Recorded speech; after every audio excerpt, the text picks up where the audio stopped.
What is dominant? I'm a man hater. That's my motivation. And I'm just like a mean bitch. Yeah, I just need to open my mouth more. We can be more creative than that. Okay, get on your knees. I can't even remember the last time I hit somebody, to be honest. This person is here to provide service for me and like worship me. You're obsessed with me. Don't push it. The foreplay is really great. And then you get down to it and he's just like a really disappointing dom. Ooh. What's going on, everybody? Welcome back to the Queer Collective podcast. I'm your host, Carbon. I'm Emily. And I'm Yaz. And welcome to the show. And this episode is sponsored by Vizzy Hard Seltzer and Isle, but more on that later. What if I told you that stepping into a role of dominance or submission could reveal parts of yourself that you never knew existed? Intrigued? Well, in today's episode, we're diving into the art of creating a BDSM dom persona with our friend and professional dom, Yaz. In this episode, you'll hear Yaz's journey with doming, you'll learn actionable steps to create and embody your own dom persona, and we'll explore how BDSM can be a transformative tool for gender exploration. Let's get into it. Today, we're blessed to be joined by our lovely friend, Yaz the Human, who you can find online at yaz.thehuman. You may remember Yaz from our episodes on polyamory, but to refresh your memory, they are a non-binary, bisexual, Middle Eastern educator and movement enthusiast. That's Oh, me. yeah? Yeah. I like to move. Oh, yeah? Yeah. Oh, that almost made me choke the way you just looked at me there. They've hosted panels for 7 days of domination, decolonizing love, and elevation pictures. They are a board member for the Youth Sexpert program, hosted a queer reality show called Dating Unlocked, and work to provide free education through the Expansive Group. They are quirky and usually dealing with some type of stomach pain. Welcome, Yaz, to the show. Thank you so much for having me. How's your stomach today? You know, it's actually fine right now, which is really surprising, but it's probably because I'm in the presence of such incredible people and so many drink options. You both look really good. Thank you. I think we keep getting hotter each time. You know what's going to be my... For how bad you're doing, you look really good. You look, all things considering, it's pretty good. You're welcome. So to bring everyone up to speed, can you give us an intro into BDSM and the dynamics that exist within it? Before we get into the questions, I actually just very quickly want to acknowledge, this is my third time here and you're obsessed with me. And that's really lovely. Wait, hold on. Has anybody else been on 3 times? Not Okay, that's all I quite needed to hear. And not for this long either. Wow, yeah, I really can last quite a long time as I'm sitting here, can't I? Yeah. I mean, I've spoken on podcasts before, done stuff before, but it's always my favorite being here. Your community is amazing, and I feel very thankful to be asked to be here again. Okay, so an introduction to BDSM and the dynamics that exist within it. So BDSM is an acronym that hosts 3 separate acronyms within it. There's bondage and discipline, dominance and submission, and sadism and masochism. And BDSM generally can be, I guess, described as the eroticization of different personas and archetypes, different things, anything that involves, adding some sort of like psychological or physical element of eroticism to some sort of idea, place, or thing. These terms don't exist in a vacuum. So we're thinking about dominance and submission within the scope of like the world and life. So if we were to think about like various very stereotypical examples of like what is dominant, what are you very likely imagining? Like with my friggin' colonized mind, I'm thinking of like white rich man in a suit. Like he's dominant. Like the top of the tower. Yeah. And like while that is true in terms of like what is dominant in terms of where our society is, that's not the idea of dominance that I want to continue to perpetuate. And so I think about the ways that like I'm actively trying to like change my definitions of things, but also understanding that like, this is what's happening around us. But I'd say most generally dominance is entailing putting your power and authority and leadership onto another person, and submission is being on the receiving end of someone else's dominance or authority. And they are both very complicated and have many different complexities and nuances between both. But I'd say that's like my general kind of like messy understanding of what it means. And for the context that we're exploring today, this is, of course, in a consensual context. Yes, that of course. The domination is happening, and of course, and that means without coercion. Dominance is very different from, let's say, abuse. And that is happening within the context of consent. How did you first discover BDSM? What drew you to it? I think the year was 2018, and I was on the verge of or had just broken up with my long-term girlfriend at the time. And we broke up for a lot of reasons. I think the main one that I was a fucking asshole, if I'm being fully honest with you. But It's good to be self-aware. I'm aware. I wonder how she'd feel if she were to see me admit that. But I think another one of the main reasons was I was like really starting to think a lot about like polyamory, kink, like these things were just like flooding my mind. And so when that relationship ended, I put myself out onto the dating apps with a very clear hope of being able to find people who are already existing within like the BDSM and kink communities. And I really had no idea like what I wanted, what I was into. I felt like below level 1, where I was like, it'd be really nice for me to even like pay to take somebody out for them to like tell me about the community. And through the process, I met someone who became like a very key kind of figure and gateway for me into the kink and BDSM community. This is someone who anyway, so there was That's so Raven. so there was like this key person who really like kind of like took me under their wing and like took me to Oasis for the first time, which is one of the like only kind of like sex positive kind of spaces that we have in the city of Toronto. And calling it sex positive is an understatement. Sex club. It's a sex club. Sorry, it's a sex club. Sometimes it's hard for me to call it that because it's such an unsexy space. Oh, I agree. But so unsexy. But, you know, I'm so thankful that it exists, but it's like, wow, I really wish that we had something better. Or someone better to curate it. Yeah, but regardless, I was lucky enough to meet people who were willing to kind of like take me under their wing. And I was exposed to a lot, and I'm very grateful and lucky for that. The question of how this led me to becoming a dom is different, but also completely unrelated, I guess. I was a freelancer pre-pandemic, mostly working in like the yoga freelance kind of art writing space. And then I like lost, you know, like almost 100% of my income all at once. When you're in a time of financial crisis, you think, okay, maybe some form of sex work might be a way for me to supplement my income, to take care of myself, like whatever. And so that was my main motivation for moving towards like trying to become a professional dom. Before you got into professional doming, were you already doing that role in your private life? Yes and no. Like I've always identified as a switch for as long as I've had access to that language. And there were some sexual dynamics, romantic dynamics I was in where I felt like I was more dominant, but it was definitely something that I felt like I was refining and trying to figure out. I mean, as someone who was socialized as a woman, I felt like it was much easier for me to access what it meant to be submissive.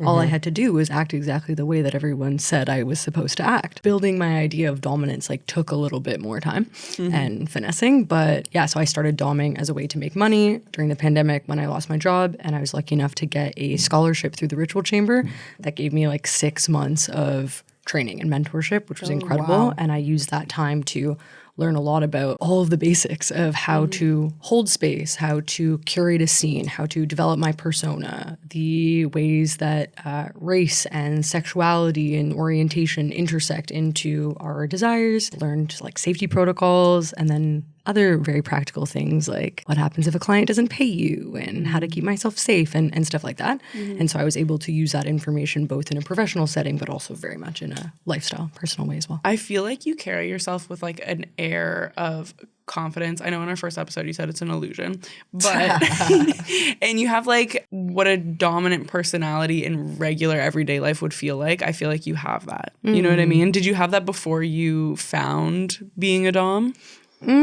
Well, first I'll reference the first point about confidence being an illusion in my case. And like, I'm happy to report that that is just not the case anymore. Proud of you. And I'm fully just confident for real. 100% confident actually all the time. And I love myself.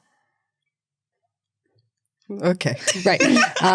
But yeah, I think that I've always been like really outgoing, very like loud, or like have never really struggled to like take up space and stuff. And those are things that I would say maybe someone would classify as like stereotypically dominant, that I can be extroverted, but also like a little abrasive and not afraid of conflict and not afraid of like saying what I mean. And I feel thankful to have been raised in a family where I was allowed to kind of like express myself in those ways. And yes, I feel like I've had time and practice to be able to like own my space and like let my dick hang, you know, and like shit like that. While parts of it, I guess, did come naturally in terms of like what it means to be dominant, other parts of it, no, absolutely not. And it's required like a whole overhaul of understanding what my definition of dominance really even is. And what would you say your definition of it is? I think it kind of continues to change, honestly. But most simply put, dominance is the ability to lead calmly and with compassion. Dominance isn't a specific aesthetic. Dominance isn't a specific archetype.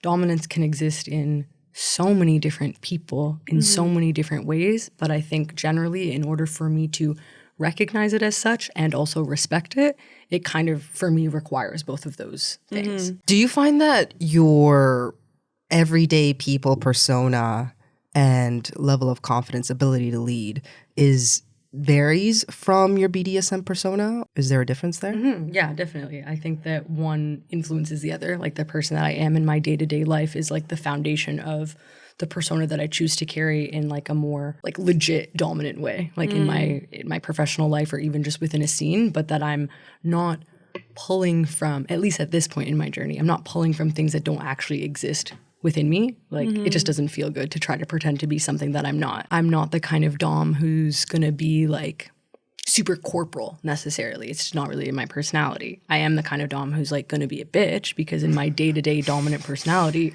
I'm a bit of a bitch. And so, you know, they definitely influences the other. And I'd like to think that the elements that maybe didn't necessarily exist in my like regular Yaz that I've adopted as part of Mix Eris, which is my dominant persona, that Mix Eris has influenced me in my life and that I've been able to kind of like take from both sides. Interesting. In what ways has it influenced you? I said I'd like to hope that it has. In what ways do you think? I think that a big one for me, honestly, is confidence. Like Mix Eris is very confident, and confidence is something that I tend to struggle with in my day-to-day, especially more in the last year than I have in my entire life thus far, to be honest. So it is an illusion. But guys, I'm not trying to lie to you. Like, it is. I wish I could just sit here and tell you, like, yeah, I'm super confident. Like, I am sometimes. I'm very confident in certain elements of my personality, but I generally really struggle with it, like, quite a lot. And that is one of my main missions for this year, is to try to really build my self-esteem in something that is a little bit more internal and grounded in something, you know? Can you tell us about your dom persona and how you cultivated it? Totally. Okay, so my dom persona, again, their name is Mix Eris, and the tagline is the non-binary dom, because I developed my dom persona at also around the same time that I was really like coming into terms with being non-binary. I had used the word gender fluid to describe myself for maybe like 3-4 years before that point, but I was like, okay, this is actually an incredible opportunity for me to like include my gender expression as part of my marketing of my dom persona. And the name comes from Daenerys from Game of Thrones because she's super badass and inspiring. I cultivated my persona based on, again, the things that I felt like were already strengths and elements of dominance in my regular personality, as well as things that I was kind of aspiring towards. What kind of things would you say like were your strengths that you were like pulling into? I think that I'm a very strong communicator and that I'm very good at speaking and being quick on my feet. And so an element of my dominant skill set, I guess, that I was leaning into was a lot of verbal degradation. Like I was very good with my words when I'm just speaking generally. Why would I have any reason to believe that I wouldn't be good with my words in a very degrading way? And so that was something that I really leaned into and really enjoyed. I feel like I am quite a creative person, and so I also really enjoyed developing like intricate scenarios and characters as part of my scene development. That was something that I pulled in. Other strengths and things were my playfulness. Like I can be quite silly and kind of quirky and strange, and so I really wanted to make sure that that was an element that was present, although I wasn't super down with it right away because like a lot of people, I was coming into this with a lot of misconceptions about what it means to be dominant. How do I remain sexy? Thinking that I had to be very serious, strict, stern, that there wouldn't be a lot of room or even a market for people who would accept a dominant who was maybe a little bit more playful and weird and whatever, all the things that I am. But over time, I was able to see those as strengths and ways that I could develop with more finesse into my personality, I guess. Do you like crack jokes in the middle of your set? Or? I'm not like a joke cracker necessarily. I don't think I'm funny like that. But, you know, I'll like whip out an accent every once in a while or like move my body. Are you good with accents? I mean, not particularly, if I'm being honest with you. They're pretty shit. But I do like it. Like Yeah. I find it easier to enjoy it when it's not so serious. And so like once I was able to give myself a little bit more permission to have fun with it, it became more enjoyable. And I do want to just say though that like I was able to find playfulness in my professional doming in an easier way than I was in my personal life. In my personal life, I still find myself struggling with it quite a bit, actually. Yeah, I feel like it can be a bit more like escapist when you're with someone who it's like, you don't know everything about me. Like I can come be a freak. Yeah, exactly. You know? Yeah, totally. Versus like you just watched me all day. Yeah. You saw me struggle and now I'm supposed to like have fun and be dominant. Like I'm confused. Yeah. But I'm trying to figure it out. Yeah, that's why you need like those transition kind of Exactly. And we'll talk activities. about ritualizing and developing tricks to help as well. I guess the other thing that I'll say, if this is helpful for anyone who's listening, just some of like the key people that I have used to cultivate my education. Some of my favorite educators within this space are Lola Jean, Lady Pim, Evie Lupine, Ask a Sub, Marla Renee Stewart, and Luna Matadas. And you'll notice that there's a mix here of sex educators, subs, and doms, because I think it's important to get your education from a wide range of areas. And in terms of like resources, I'm thinking The Ethical Slut, The New Topping Book, Pleasure Activism, podcasts like the Bedpost podcast, and T-Kink with Dominatrix Eva. And I've also cultivated my personality through looking at what other doms were doing, like other doms aesthetics that I was really into, like Mistress Iris, who's just like the most beautiful, graceful, classy dom that I've ever seen, but then more like kind of like badass folks like Lucy Sweetkill and like, you know, just kind of like piecemealing something together based on the things that I liked without stealing, obviously, from anyone, but like trying to be inspired. I will say that's the way you kind of begin in any art form is like you look at all of your different inspirations and you kind of like first take the bits that feel like they're resonating the most to you and then like create this Mod Podge, and then eventually like you keep making your Mod Podge until like you start understanding yourself in that space more and more, and now it's you, Yeah, you know? totally. I don't know if you've seen the movie Baby Girl I haven't recently. yet. I haven't. I really want to go. Yeah. So You're gonna be disappointed. Oh, is Yeah. it really? I've heard like a mix.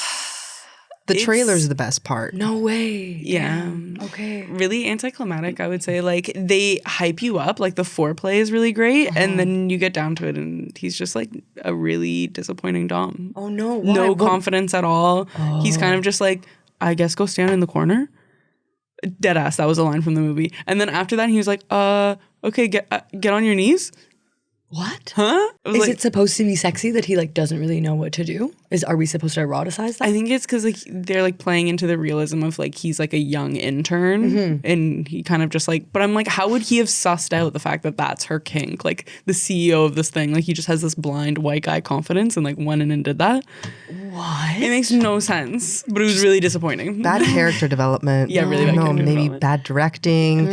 It clearly will didn't have say- a pro dom helping them out as a consultant. I Maybe they doubt should've. that. Yeah. And there was a lot of like coercion in it as well. Like a lot of the stuff that he did was just like Damn, that's so not good disappointing. representation, but like Nicole Kidman, really great performance. All of the shots, cinematography, beautiful. Just his character, and I'm like, honestly, it was an important character. It's kind of an important character. Yeah. You go in thinking, all right, I'm going to take notes. Yeah. And then you come out like, okay, just it's empty. Blank And notebook, you just like throw it out. No way. That's so disappointing. Yeah. We need better than that. Hold that thought, because this podcast is proudly sponsored by Vizzy Hard Seltzer. That's right. And the ones that we were drinking in this episode is from their new launch, which is Vizzy Hard Seltzer Max, now with 7% alcohol. And they have vibrant new flavors like papaya pineapple, dragon fruit mango, blueberry white peach, and passion fruit kiwi. Love it. And they all taste super good. And as always, we recommend if you are a hard seltzer drinker that you support a brand that you know also supports the queer community. And now, back to the episode. Yeah. So if people are watching this movie and they're like, damn, that wasn't a good way to like create my dom persona, how do you advise that they actually go about it? Yeah, that's a great question. I'm really disappointed to hear this. If you felt like, wow, I'm super inspired by this movie, maybe think again based on what our friends have just told us right here. I just want to preface this by saying that I'm going to be speaking about this solely from a like lifestyle perspective. I'm not going to talk about creating a dom persona for anyone else who wants to become like a professional. I'm not going to get into the marketing or Right, like right, any yeah. of that stuff. Yeah.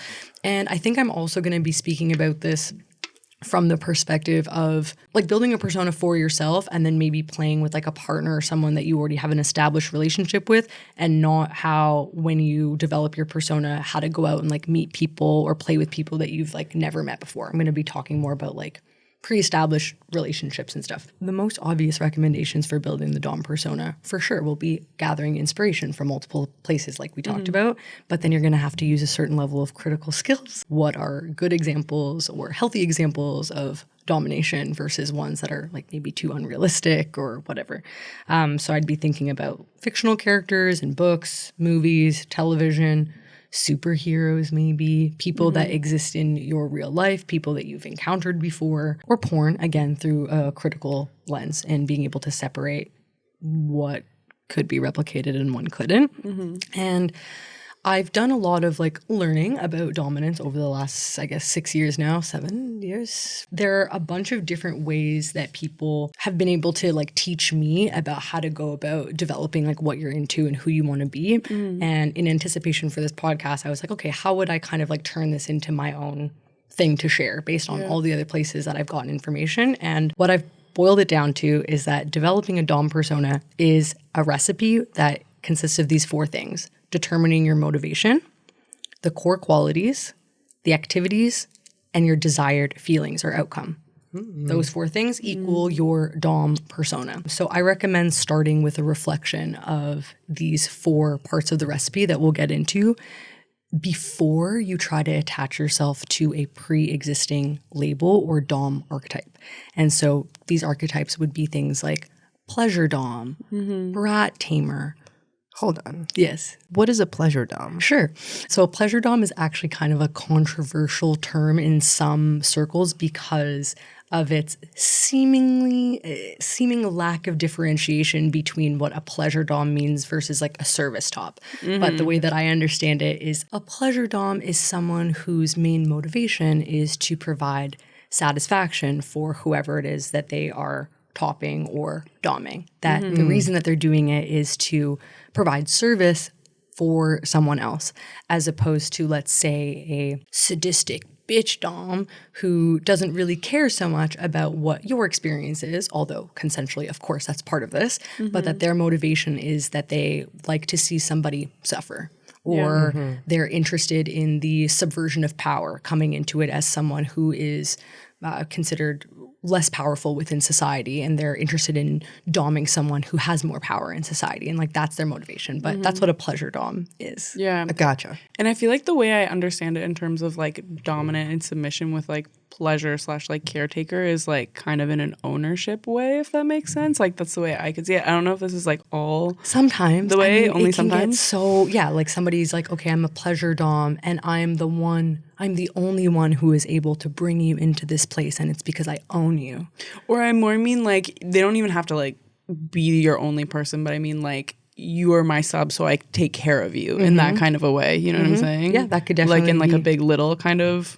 Does that make sense? Yes, so that would be like thinking about the motivation and also maybe like the core quality. But we'll get into that in a second. But so yeah, I would encourage you to kind of like look at these, if you were going to use my example of these 4 kind of like elements of it before trying to attach yourself to, oh, you know what? I saw this term called pleasure Dom, and I think that that's what I am. Before reflecting on some of your own like internal reasons for why, because as we know, labels can be super helpful because they allow us to maybe like validate ourselves in some way and also give us access to being able to maybe more easily communicate with other people because we have shared language. But we'll see in this example right now of being like, what's a pleasure Dom? And some people are like, dude, that's the exact same thing as a service top. Sometimes we say things and not everyone shares the same understanding of what that is. So it can get a little bit confusing. You put in your Tinder bio, oh, I'm a pleasure Dom. And then you go meet up with someone and they're like, okay, so that means that you're going to do X, Y, and Z. And you're like, that's not actually what I meant by it. So it's like, I encourage you to go a little bit deeper than trying to find this like sticker that you can put on yourself, and then just not to get too attached to it because like it might change. So let's go into the recipe a little bit more. So the first piece of this is motivation. Again, one of my favorite educators, Lola Jean, she has this incredible workshop that I highly recommend anyone interested in this topic goes and watches. It's called the No Frills Guide to Domination. And Lola separates there to be 5 different types of core motivations, reasons why someone is interested in pursuing being dominant. The core motivations are someone who is service-oriented. They get satisfaction from providing for someone. Someone who is power-oriented. They have a desire to subvert or fight for power or want to embody leadership and control, and that's the main reason they're into it. Novelty-oriented. Someone who's motivated by new things. Oftentimes being novelty-oriented is also in combination with one of these other core motivations. Next is image-oriented. Someone who is really interested in the crafting of a persona, or they're really motivated by like looks and aesthetics. And then finally is shame-oriented, where you're either in it to like reclaim or perpetuate shame and taboo. What would it mean to be motivated by aesthetics? Yeah, so let's say I am a very hairy person and I'm interested in engaging in some kind of dominance that is centered around this like physical characteristic that I embody or have, or I want to dominate someone in a way in which they are constantly asking me whether or not I like how they look, or someone wants to engage in some type of like feminization or masculinization kind of play in which it's like motivated by getting approval or being shamed in some way for aesthetics. And again, like now you're like, okay, well, that's shame based potentially. And so they're kind of like, they can be related a bunch. I don't have as much experience with that element of this. And I remember when I was in that workshop being a little bit like, I don't actually fully know if I can relate to that motivation.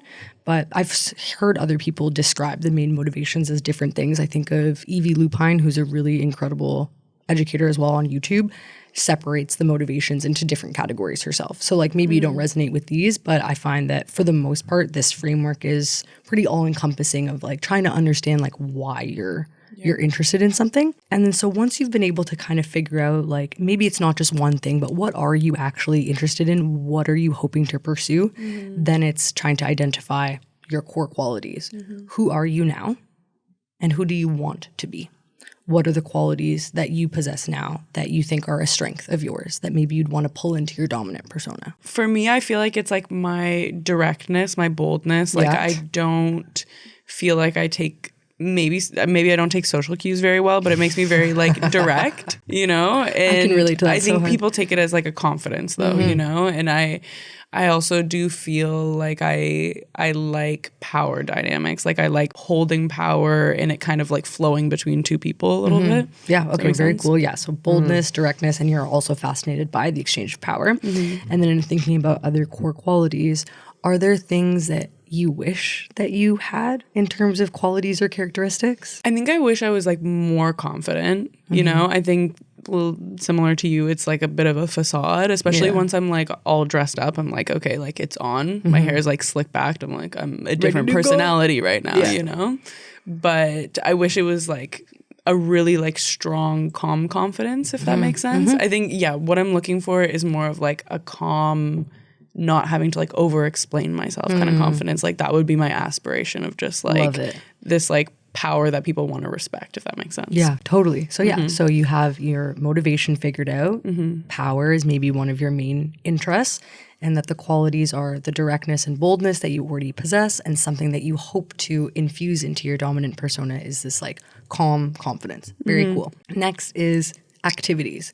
What do you enjoy? Do you like the idea of flogging someone? Are you less into hard skills and more interested in soft skills, like being able to have like a really deep conversation with someone and you're telling them all the things that you love about them and the things that you want them to change and giving instruction or like whatever it is, right? If you can come in with some semblance of an idea of what kinds of things you might be interested in, that's going to be super helpful as well. Obviously, we've heard this, I'm sure, many times before. Yes, no, maybe lists. Quick Google can be really helpful. Why are you looking at me like that? I don't know. So if you were to just Google yes, no, maybe list, you'll come up with a bunch of hits likely for folks who have already done in all of the incredible work of being able to lay out a bunch of kinky things. And then you can kind of decide for yourself what you're interested in, hypothetically compare those notes with a partner, see where you match up, et cetera, or come up with a list yourself, I guess. That'd be very cool. I know that was my second date with Pat. They sat me down. Second date? Second date with Pat was them sitting me down with like a Google form, a Google survey that they created that took us like 2 hours to go through. And it was an incredibly comprehensive That's yes, so no, maybe Pat. list. So Pat. I mean, it was incredible. Yeah. It was really good, honestly. That And then after activities, thinking about the desired feelings. How do you want to feel at the end of a scene? What's the desired outcome? That you want to finish a scene and feel like you were really in charge? You want to feel like somebody really trusted you? You want to feel so many things. And those 4 things equal, potentially, the kind of dom that you are. But as you see, like each of these things can be broken down into so many things. So it's very nuanced. And I guess my best advice for trying to figure out like who you want to be in terms of your dom persona is let it be fluid, try things on, try not to get too attached to a certain label about anything. And you're going to learn a lot through the process. And I feel like that's good and comprehensive too, because last year when we first kind of started dipping our toes in, I was just like, it was a bit more surface level for me. I was like, I'm a man hater. That's my motivation. And I'm just like a mean bitch. Yeah, okay. But it's like, you're not totally thinking about what the outcome is of this. Like, how are you making other people feel? Like, how is it making you feel? What do you want out of it? You know? And I think those are important things to consider when you're kind of starting anything. Totally. How did that end up going for you? Were you able to dominate from that space? Nah. No. Okay. I think it kind of just like, it really gave me this big personality anytime we'd like go out to a rave or something though. It was like a real character development, you know? It was more like I was improving. Fun. Yeah. Okay, interesting. like cunty cult leader. It was like cunty cult leader improv. Wow. Which was funny. I feel like it was good for my confidence. It was fun to do. Maybe I'll do a different character this year. Love it. Yeah, I can't wait to see the development of this new character. Hearing you say this, though, does remind me, like, on Drag Race a lot, you'll hear the queens when they're, like, out of drag talk about how they put so much of themselves into developing their drag persona and that all of their confidence now lives within that persona. And that once they're not in drag anymore, they feel like all of their insecurities come rushing back. And, you know, so I think that to one degree, it's like, yes, of course, like, if this is the only access that there can be at this time, where given where you're at, to like find some confidence, find your voice, is like separating yourself from something that you're like, okay, well, I'm super insecure, but this character that I'm making isn't, you know, that like that can be a really good gateway. But I think it's important to just like kind of keep your eye on it, to notice when you've detached so far from it that you're not actually integrating in any of it into yourself, which maybe you don't want to. Maybe you want to keep them as separate things. I don't know what's going on in your life, but you know what I mean? I think one good thing to connect it in some way is like reminding yourself that you are the one who is doing that. Totally. Like you're doing all of that artistry, you're doing all of that like personification. It is you. You're the one talking, acting it out. Like if you are able to do that, then you are a really cool, confident individual. Totally. In and out of whatever art craft that you're doing. What if you're really interested in being a dom or becoming a better dom and you're trying to build your confidence around that, but maybe you're just like a will baby softie or something like that, you know, maybe you're just like a will soft, and how do you become this like more dominant hard rock exterior, just rock hard? Just want to be rock hard. This feels so personal. Are you asking for a friend? I'm asking for everyone out there that might feel that way. Yeah, totally. No one at this table though. Surely no not you. one. That's ridiculous. Whoa. I'm projecting. It's me. I'm a soft little baby. So the question is, how do you go about developing when it just feels like so far out of your scope, I guess, right? Maybe not that far out. Oh my God.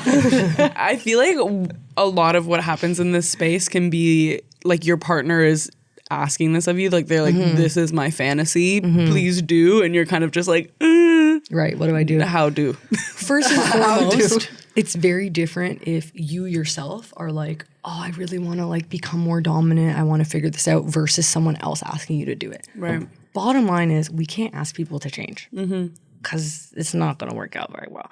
But if you yourself, let's talk about you yourself first, being like, oh, I really like, this is something that I want to develop. The two first things that come to my mind, and likely because they are the two things that are the most recommended, also come with major caveats.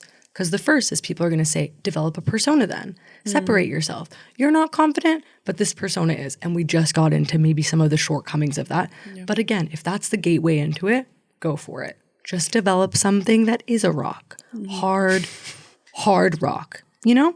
How hard? Very hard. And then the second piece of advice that I hear a lot is, okay, develop a hard skill. How hard? Oh, rock hard. Don't worry, guys. I can do a sing along.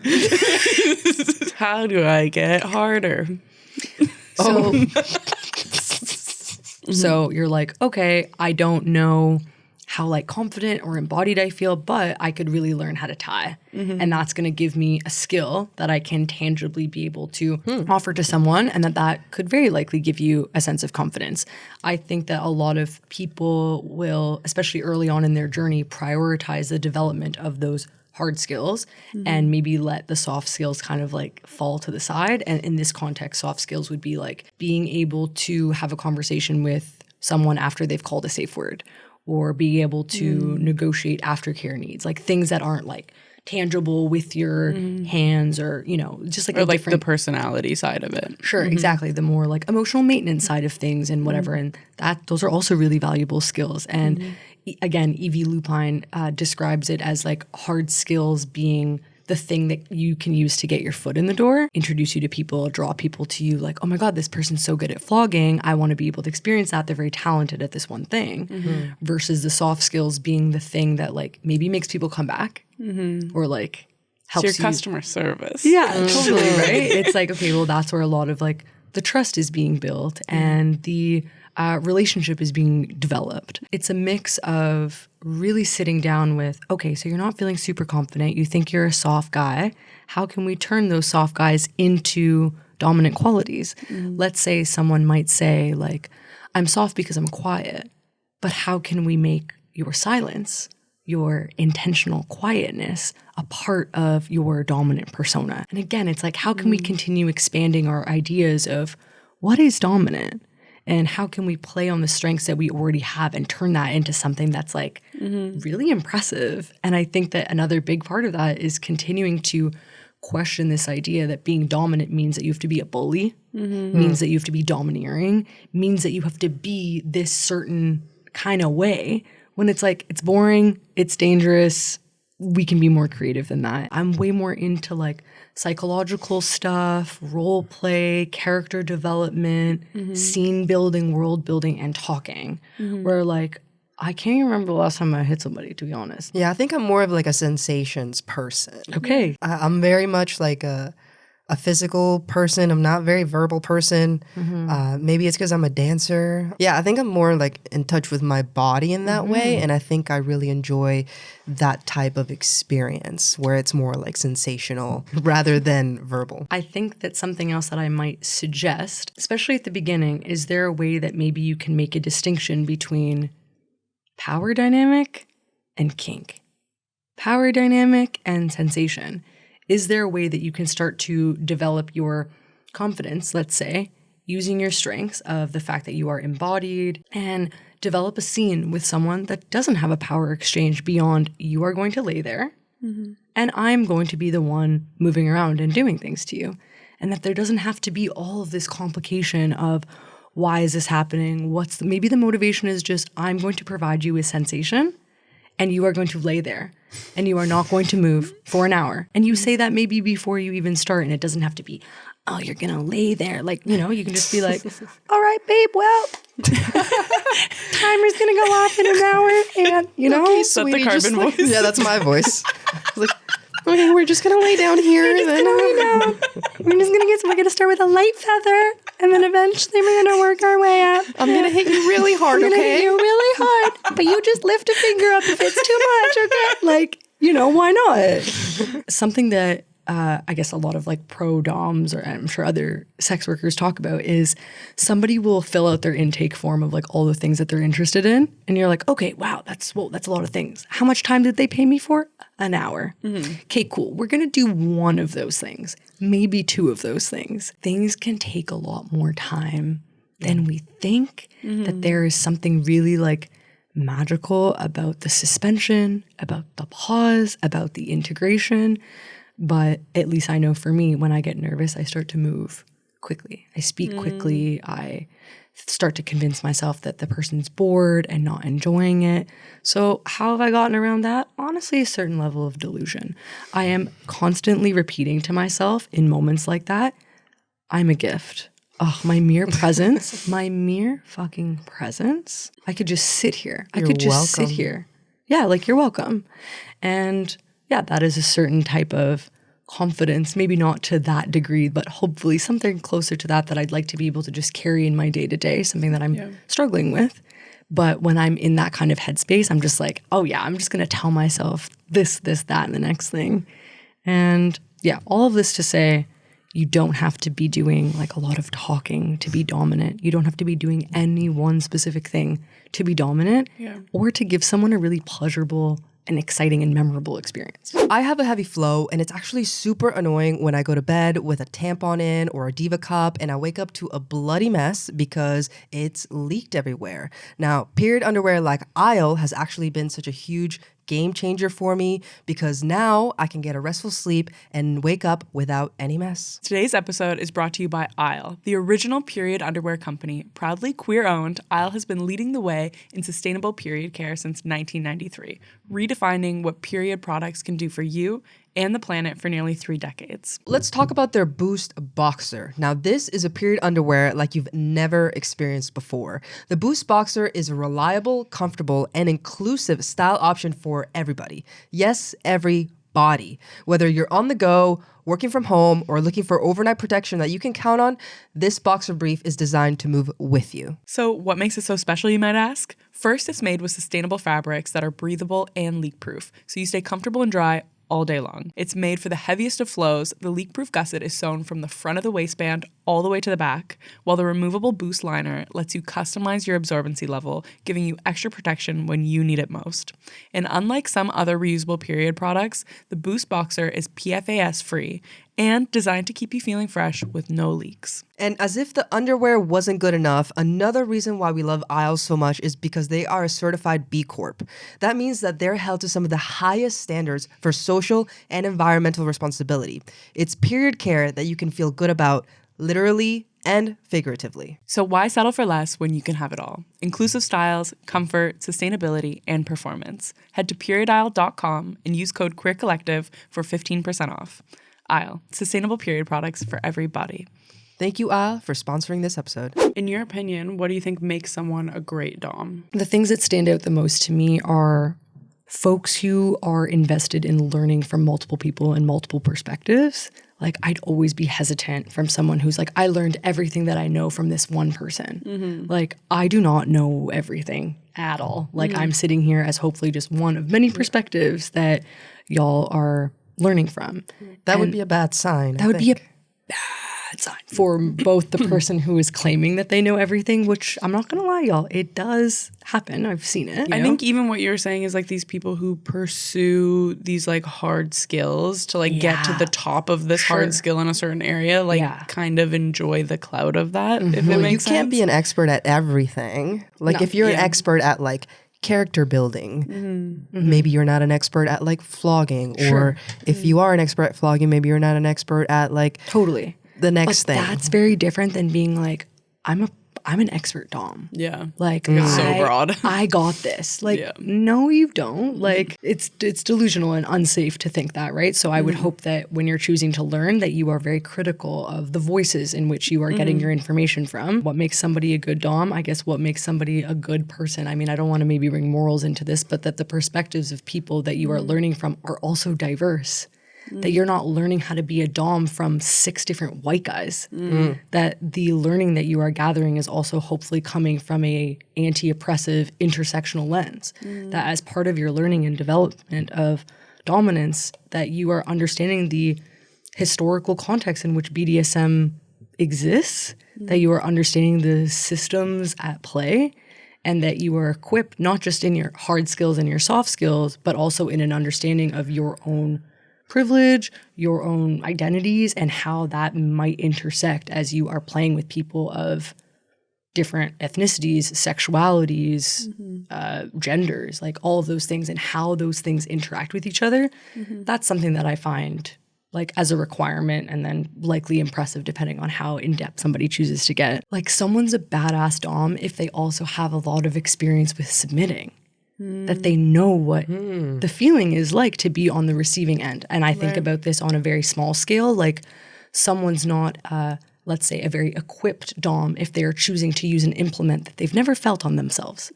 How do you know how to gauge how that's going to go if you haven't been able to experience it yourself? And then on, let's say, the more extreme end of that spectrum, someone who has like experienced subspace and knows in their own body what that can feel like, and that you are applying that to your own domination. There's this incredible quote. I'm going to read it actually. This is the new Topping book by Dossie Easton and Janet Hardy, who are the same writers of The Ethical Slut. And so there is the new Topping book and the new Bottoming book. And there is a quote that comes from Pat Khalifa, who is a bisexual trans American writer. And it reads, "It is always wrong to wield power if you are not prepared to accept the consequences for your actions and do the work it takes to use your strength and authority with precision and fairness. A good leader is many people's servant. If being trained to become a perfect servant sounds too humiliating, you are not strong enough to withstand the temptations of wielding power." Bars. So, you know, like I really do think that there is something to that. If you think that what you are doing to someone else is too humiliating, degrading, unacceptable to think about it happening to you, there is something to explore there. That's not saying that you need to be turned on by the same things receiving as you do giving. Like, that's definitely not the case for me, but that I'm not disgusted or full of shame by those things, because then it's very likely that I'm perpetuating a power dynamic that maybe needs questioning in some capacity. Yeah, like what space are you doing it from? Yeah, like, well, where's that coming from? And it's impressive and perhaps, again, also necessary that you have an understanding of what your limits and your boundaries are. A good dom is not someone who is always saying yes to everything. A good dom is someone who understands what their limits are and why. And I'll use myself as an example here. I will not engage in a feminization session with someone who wants to be degraded for being feminine. I'll break it down. So a client comes to me, and most of my clients that I have worked with are queer and trans. I was very proud to be able to build a like clientele based on, you know, wanting to really session with the kind of people I want to session with, the gays and the days. Like that's just, you know, all I want to hang out with. And I would have clients come in that would want to like, you know, experience, let's say, cross-dressing or feminization and then be like cared for. That, no Really nice. problem. For sure. But if you want to come in and I feminize you and I tell you that you're a piece of shit woman, well, Yeah. I'm femphobia. not your guy. I think with that, my question is, of course, like kinks and fetishes are often rooted with something that's like shameful or a bit taboo in society. So especially like doing this kind of work, a lot of kinks kind of intersect into like the BDSM space. Is that just inherently wrong to do in your opinion? Or do you think it's just like it's okay because it's in this space and it's between two consenting people in privacy? Seems like very gray territory. Yeah, I'm going to be very careful with how I answer this question. It's really, I guess, in a lot of ways up to whoever is involved. And I guess that's what you're asking. Is that okay then if the people who are involved Or consenting to it? And like, I'm not the moral police. Like, I can't really make that decision. I guess it just comes down to who is being harmed potentially in that process. And so long as that's what like, it's not my job to decide like what is going to harm someone else or what is going to traumatize someone. That, you know, people are eroticizing different situations, again, as a way to either like perpetuate the same narrative or subvert the narrative and find healing either way. It's just not my call to make.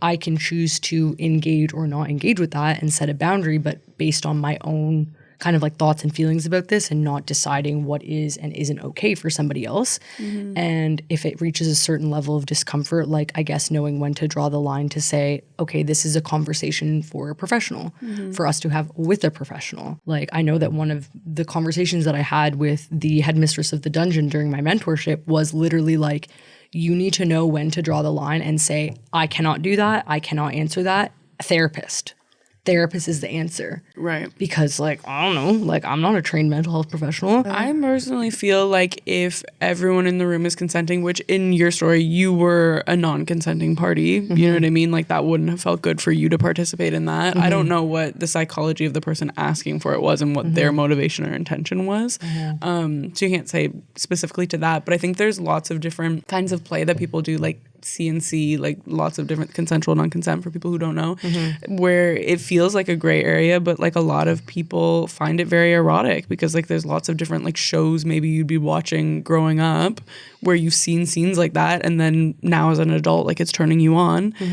I don't think it's wrong to play into your fantasies, you know? And I think like when you take away the taboo off of something and do it amongst people who are all consenting and feel good about the experience and like have safe words and like proper things in order to like make the play safe, then I think it's okay. I think it's like a good idea to maybe like investigate though where those desires are coming from, and like I think your motivation behind it before you engage with it. Why do you want to play into being degraded for being feminine? Great or question. another big one could be like, why do you want to tap into like race play, which could be like super uncomfortable potentially for a lot of people. It would be for me.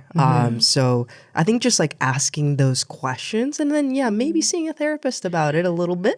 I think if your motivation is to like emotionally harm yourself, probably not a good idea to engage in it. If it's like feels like erotic and like good feelings for you to play into that, then to me like that seems okay.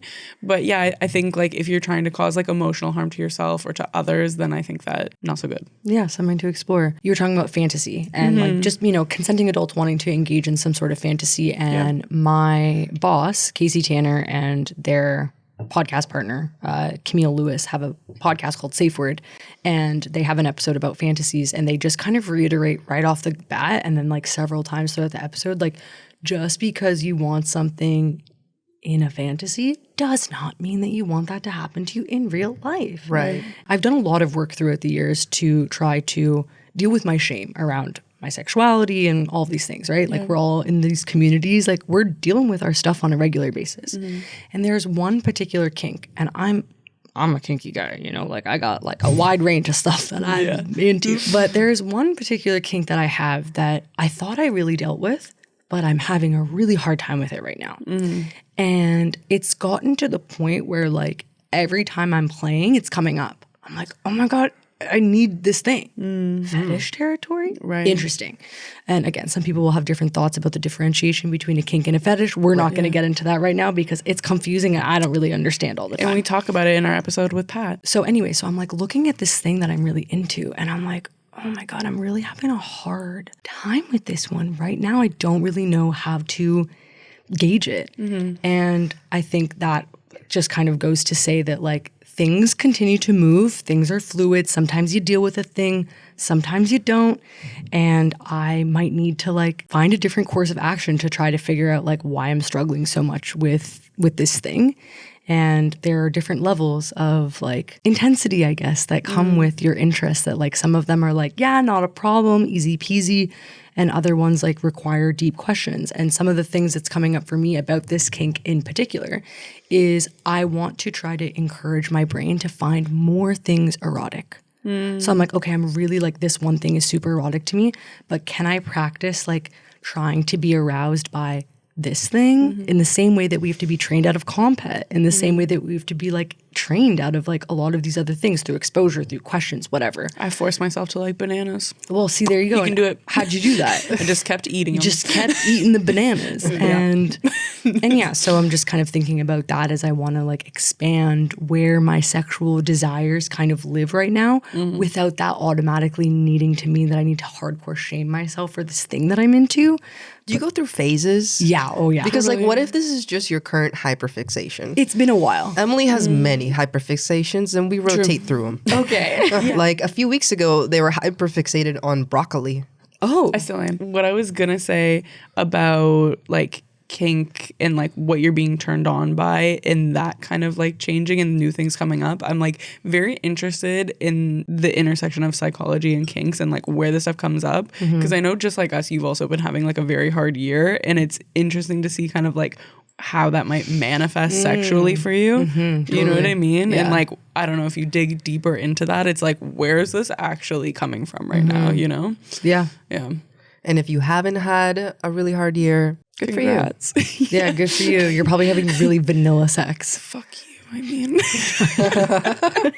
Anyway, we were talking about what makes someone a really good dom, and then we got Oh, yeah. The other thing that I'm thinking about in terms of what makes someone a competent or equipped dom is someone who is willing to accept feedback that they have caused harm, be able to find some sort of repair, and then change their behavior for next time. Like humble. Yeah, someone humble, someone who's not like A humble dom. a humble dom. We should all be humble doms. Otherwise, we're gonna really hurt people, you know. And like I've hurt people. I have used more physical force than I had intended to and scarred someone. I think of one particular example where I was in a play party setting and everyone knew me as a dom, and I really don't like doming in front of like other people in party settings because there's so much pressure, I feel like. Because everyone's Yeah. like, oh, it's a pro dom. So I just kind of like sit in the corner and sweating. just like do my the own pressure. thing, you know? Yeah. And so I've typically avoided it. But there was this one person and I was super attracted to her and I'd met her a few times and she was like making a pass at me and I was like wearing a suit jacket. I was like, okay, you know what? I got this. I was nervous. And that made me kind of throw some of the protocol that I had learned like out the window. And I wasn't asking the right questions. There was alcohol around. Like it just wasn't a great setting to, in my opinion, initiate play with someone that I hadn't played with before. I did something kind of shitty. Her and I like connected afterwards to talk about it. And not to say use me as an example, but like what I did was heard her out, apologized, and then like really tried to change my behavior for next time and thinking about like maybe I actually really don't like playing in party settings when people are drinking, when I'm drinking. Like it's not a good fit for me right now. And maybe I need to strengthen up on my pre-scene negotiation skills and like, you know, improve on that a little bit so that I'm causing less harm. And so dominance and submission, BDSM in general, can only really exist consensually when there's trust. Yeah. And when you can tell someone when they fucked up and trust that they care enough about you, that they're not just dominant because they want to just like, you know, have everything their way and like whatever, that like there is another human being, perhaps multiple human beings who are on the other side of your actions that need to be considered. Yeah. I feel like for me, being more of a dom persona means providing An experience. an experience Totally. that other person really enjoys. And if that person isn't enjoying it, then for me, that's not enjoyable at all. Which is totally fair. It's And like I'm like a soft dom. yeah, you're a soft dom. You know, we're finding the right label that fits for you. And like for me, on the other side of that, I get a lot of pleasure watching somebody in pain. I'm a sadist. And so like I want to know that they are ultimately enjoying it. Yeah. You know? Yeah. But I don't want to see it in the moment. I don't want to see you enjoying it. Yeah. And I'm not having a good time. Yeah. I mean, this isn't like across the board. I'm always like this. Yeah. But yeah, for the most part, like I'm getting sexual satisfaction and fulfillment watching someone struggling. Yeah. Whoa, you know, that took me a while to come to terms with. I felt a lot of shame about that. Yeah. Not so much anymore.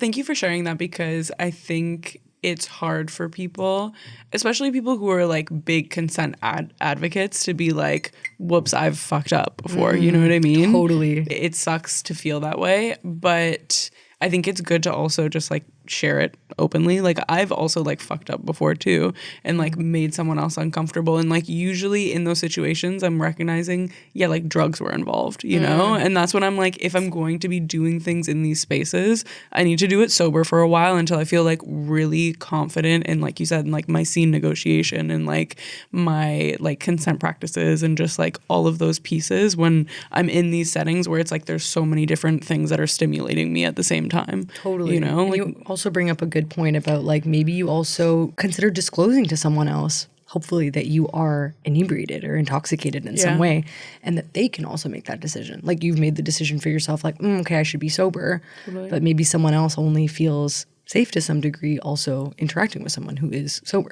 Totally. Could you speak to like what role safety and mindfulness play in being like a competent and good dom? I feel like we've talked a bit about some like different safety procedures and protocols that someone should consider before stepping into this space and how that ties into your overall competency. But Some other things that come to mind when I'm thinking about safety are the ability to understand what skills they are using and actually have the skills to be able to back them up. Like we often hear this example of like choking being one of these like really common things that comes up a lot in sexual encounters. And that on the list of like kinks and things that you could explore, it's definitely up there as like one of the more dangerous ones that you can engage in. But it's so prominent. It's happening all the time. But there are very specific safe ways to choke someone so that you're not going to choke them out or, you know, do something worse than that. If you want to play with a specific skill, you got to know how to use that skill, and that you're putting as much effort into developing your hard skills as you are into your soft skills. Again, we're talking about the hard and the soft and the flaccid and everything in between. But yeah, that you know how to set a safe word, you know how to handle it if your partner gets triggered. You know how to handle a potential trauma response. In the book, Pleasure Activism, Adrienne Marie Brown, it's an incredible collection of essays written by a bunch of really incredible people, but Adrienne also writes some essays herself. And there's one that's called I Want You, But I'm Triggered. And it kind of speaks to the intersection of desire and trauma and provides a very like simple kind of like basic way to approach if your partner is having a trauma response is somehow triggered. And, you know, triggers look different for different people. And sometimes that's like a really big reaction. And sometimes it's just lack of eye contact, dissociation. Her tips are to stop, take time to recover, decide what to share, and then let your body follow your words or desires. Like that to me is a basic understanding of how to be able to handle it so that safety and mindfulness are at the forefront. Other things that come to mind for safety and mindfulness are taking that like anti-oppressive kind of lens and understanding the ways in which how you're playing with one person might be a very different experience based on their identity markers versus another, and being willing to make adjustments and hear somebody out based on how those different things are intersecting. And bottom line, humility. And then likely you'll be more safe than if you aren't able to be humble. Take it too seriously, can't drop your ego at the door, like bad idea. That is bad. I feel like the mindfulness piece is so important on like so many different levels too. Like for me, it's been a big thing that I'm working on, just being like a super chronic ADHD person is like sometimes I'm not very mindful. So it's something I have to be like you can't say mindful twice. I gotta be really mindful about being mindful. But that's what I gotta do. But the thing is, I feel like what makes someone a really great dominant and like help someone get into like subspace, like you were saying, is like them being really in tune and present with the submissive and like make like understanding like the small nuances of their body language and their voice and their cadence and everything to like understand like how they're actually feeling and make someone feel like really cared and safe in your presence. And I think when you're engaging in behavior that can be, like you said, very dangerous, it's like very important to be that like connected on that level to the person that you're engaging with. And I think that just makes the experience overall more sensual, more nice, and like safer and more comfortable, I guess. That makes sense. What do you feel like a dom requires from a sub to be the best dom that they could be? Be able to set their boundaries, be able to assert themselves, be able to express their own motivations and desires in order for a dom to hypothetically create a scene that is going to be satisfactory for them. That like it is a collaboration, right? Like it does involve multiple, at least two people getting together to create something together. It's not just like you're going to have this amazing scene because a sub's going to come in and be like, do whatever you want from me. Like I actually can't play with that person. It's a little bit like a dead animal sometimes. No, I'm just kidding. It's so true though. Like it's like, I don't be a bit really, of a brat. Come on. You know, like give me something. Yeah. And yeah, like from yes and me. Like let's spar. Like otherwise it's like, okay, you're a dom, but you're doing everything. Yeah. I want to be the kind of dom where just had a full everything's work being day. done for me. Yeah, like what are you talking about? I'm just kidding. I can also provide service. Yeah. Sometimes. But yeah, it requires a willingness from the other person as well to go deep and explore and share and be present as well. Unless, again, it's part of the scene. It's a CNC scene. You're supposed to be sleeping, but you're not sleeping in the pre-negotiation of us having the scene. You are awake and you are involved and we are talking. Yes. And then you're going to sleep. And then you're awake and then we are debriefing it. You know, like it requires... True. It requires a lot from the submissive as well. Yeah. What's your sub persona? That's way too personal of a question. No, that's okay. I'll answer. I have a bunch. I like to be baby. Mm-hmm. Yeah, mostly baby. I'm like, I have so many. It's just that's a about lot. it. Yeah, no, I love to be baby, and baby can come in many different ages and genders and it's many different variations of like that kind of persona. That is the one that I will disclose at this time. But there are a few more. Mostly baby. And what about you? My sub persona? Yeah. I don't know if I have. I've come up with a theory that you actually never do sub because you like being Go in control on. too much. Like you allow people to top you is what my theory is. Is that your theory? Yeah, I think don't think you like being dominated. possibly. Maybe Yeah. you can help us dissect this now. Sure. I think I more so approach it from the sense of like, this person is here to provide service for me and like worship me and please me in that way. And I don't really like want to be told what to do that much. Like you can tell me a little bit, but like don't push it. The thing is, she doesn't like to give up any kind of power. Like she likes being in control in that setting, and that's why I feel like it's not really. You don't like being dominated. It's not in a submissive way. You know. I feel like I'm very much the type of person that is not a dominant personality in my everyday life. Yeah. Like I let other people call the shots and I'm a very good second. Like I will be that supporting role and make sure that we get there. Yeah, amazing. But like tell us Key the role. direction. You're like, I can attest Mommy? to this. But like, yeah, so I think maybe that's why in like this type of setting where it's like either a sensual or a sexual setting or both, I like to flip the script on that and like be more in control. But I also have an issue with like, if the control isn't given to me, then I'm kind of like, Okay, so I got some things to say about that for sure. Okay, so first of all, I'm hearing the terms top and dominant being used interchangeably and sub and bottom being used interchangeably. And oh my God, like labels, terminology, but let's just get on the same page about it for the sake of this conversation. It's okay if you understand things differently than I, but just to get on the same page.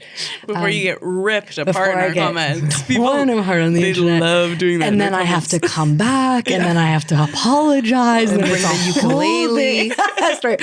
That my understanding of it is that top and bottom are different than the terms dominant and submissive, and dominant and submissive involve power exchange, and top and bottom do not. That could literally be positionality and action that exist outside of power dynamic, right? So what you're describing is what some might call topping from the bottom, right? You're on the bottom, maybe physically, in the terms that you are the one receiving, but that you are telling the other you're doming. No, I think you are bottoming. Because you're receiving. You're receiving and you're not telling the person what to do. not like exactly they're in control of their telling them actions. what But to in do. your head, But I'm you like- are in charge. But I'm she like, will you- not do anything that she doesn't want to do. You know what I'm Definitely saying? not. And it's not in a brat way. It's like a firm no. You know It's what I mean? like It's a- like So you're boundaried. Strongly boundaried. Strongly boundaries, but with a little bit of sass.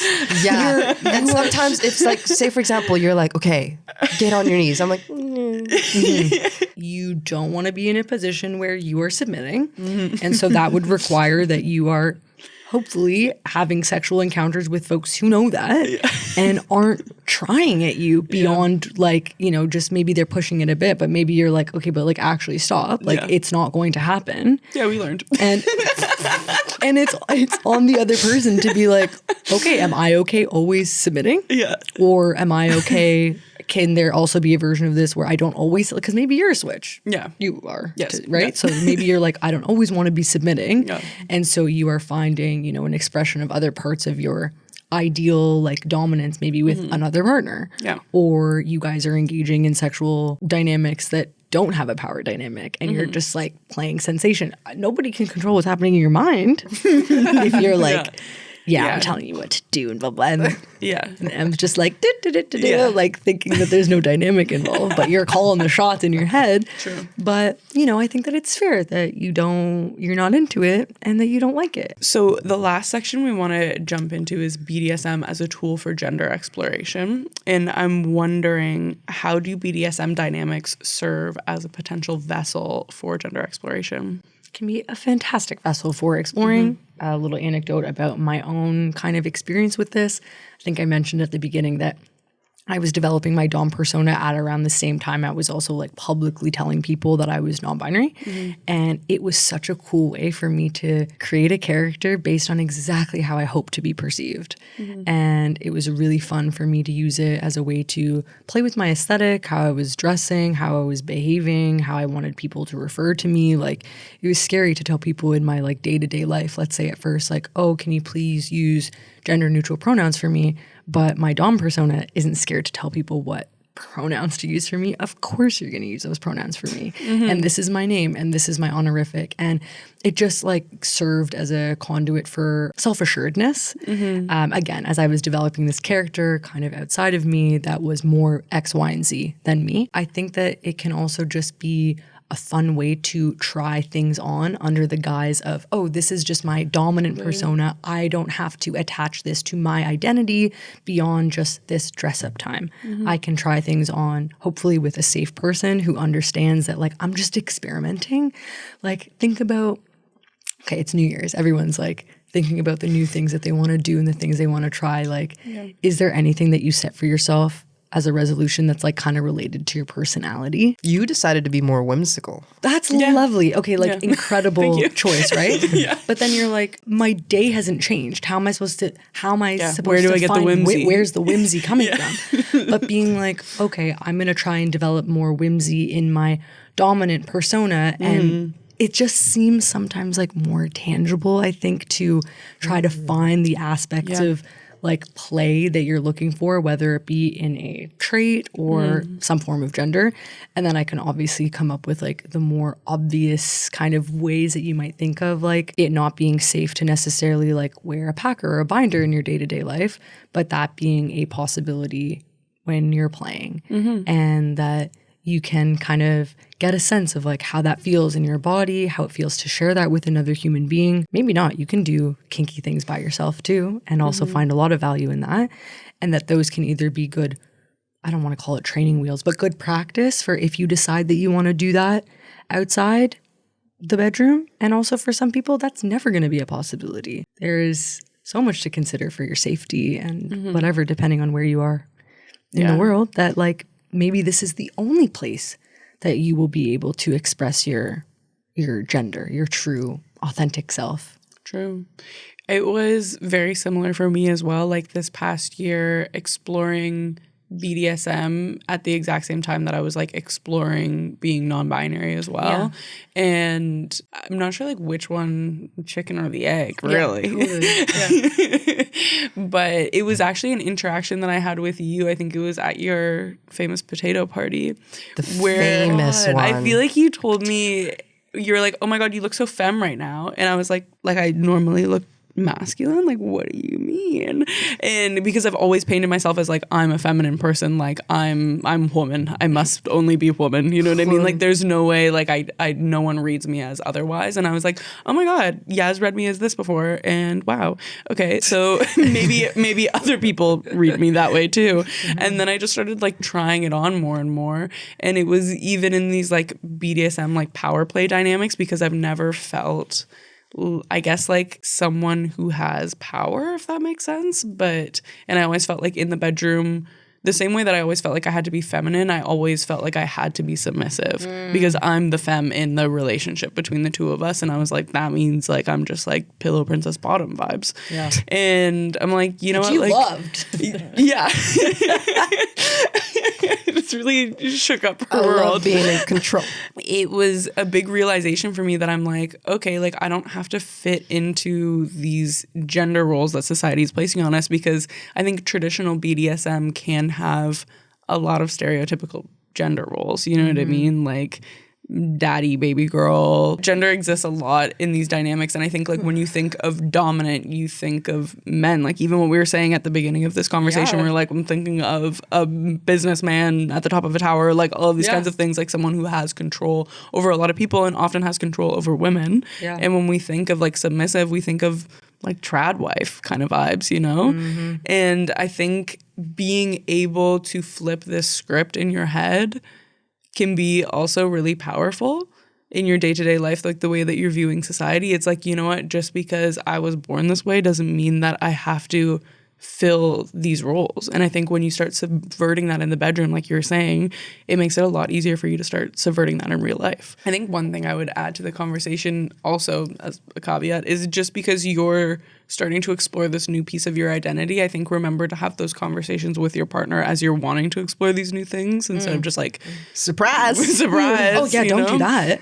Yeah, it's like I think it can catch people off guard. I feel like for you, these things, You caught me obviously, off guard, we bro. were in like a 6-year relationship where I was just like very consistently like a femme lesbian. And then all of a sudden I was like exploring all of these things. And you're You're like, a non-binary "Oh." bisexual guy now. And I'm like, what? Yeah, I wouldn't say guy, but All right. You're a non-binary bisexual girl. No. I don't think Carmen knows what non-binary means. But that's okay. Are you the boy non-binary or girl non-binary? Anyway, I feel like conversations are continually important to make sure like your partner is up to speed, because I don't know, just because changes are happening for you doesn't mean they're in your brain.